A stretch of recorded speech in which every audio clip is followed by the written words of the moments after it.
It's time now for my alternative news headlines, and the social media influencer Molly Mae Hague has hit out at a beauty treatment called dermaplanting, which is causing excess facial hair and effectively giving her a beard. I've got to say, the pictures are quite shocking. Here she is before the treatment, there she is before the derma work, and here she is after. Shocking stuff. Gordon's alive! That's my best Brian Blessed. Prince Andrew now, and the press are reporting that Randy Andy's party days were so wild he could easily have forgotten meeting his sex accuser Virginia Roberts. Now, for some this is a shameful admission, but for many Brits, forgetting who you may or may not have had sex with is just an example of a great Friday night out. Burger King is said to be sold on the London stock market. That's right, they're selling Burger King on the London stock market for £600 million, but it will be just £350 million if they go for a meal deal. Let's go back to that Molly Mae photograph and that beard. Here's the before. Beautiful young woman. And here's the after. Shocking stuff. Staying alive. Now, lockdown-loving scientist Professor Christina Pargel has tweeted that she's going to have a short break from COVID and now comment on Ukraine. She says in the tweet she has no relevant expertise, but will share news and analysis anyway. Yeah, sometimes the jokes just write themselves. Politics now, and Angela Rayner is in the news. She has revealed in an interview with the New Statesman magazine that her favourite gadget is a state-of-the-art remote-controlled extractor van. It's thought expulsion of hot air will be particularly useful for meetings of the shadow cabinet. Molly Mae, though, that beard. Here's the before photo. What a lovely-looking woman.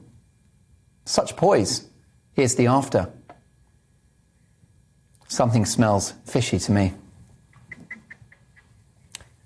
Meanwhile, there's been outrage after a primary school in London invited drag queen Dolly Trolley, a Dolly Parton tribute act, to dance in front of 9-year-olds. Now, I think this criticism is really unfair. I'm told it was a great show and the kids had a brilliant time. However, a week later, youngsters were said to be mentally scarred when a lookalike of this guy turned up.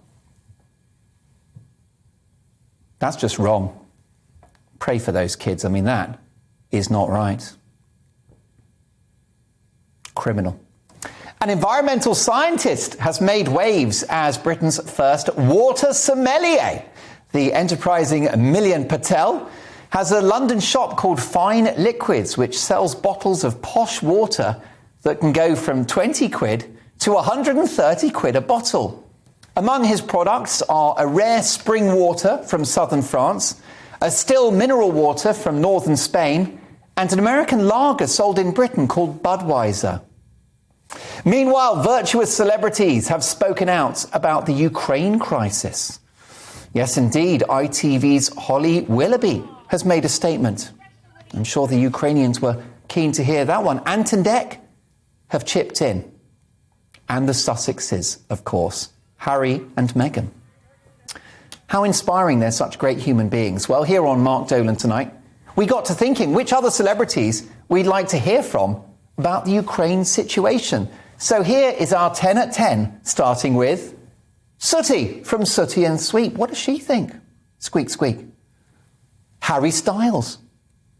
Football ace Paul Scholes. What does he think of Ukraine? Is he worried about the tanks? Doc Cotton from EastEnders. Barney the dinosaur, what's his view? Very wise chap. Joey Essex. Scooby-Doo?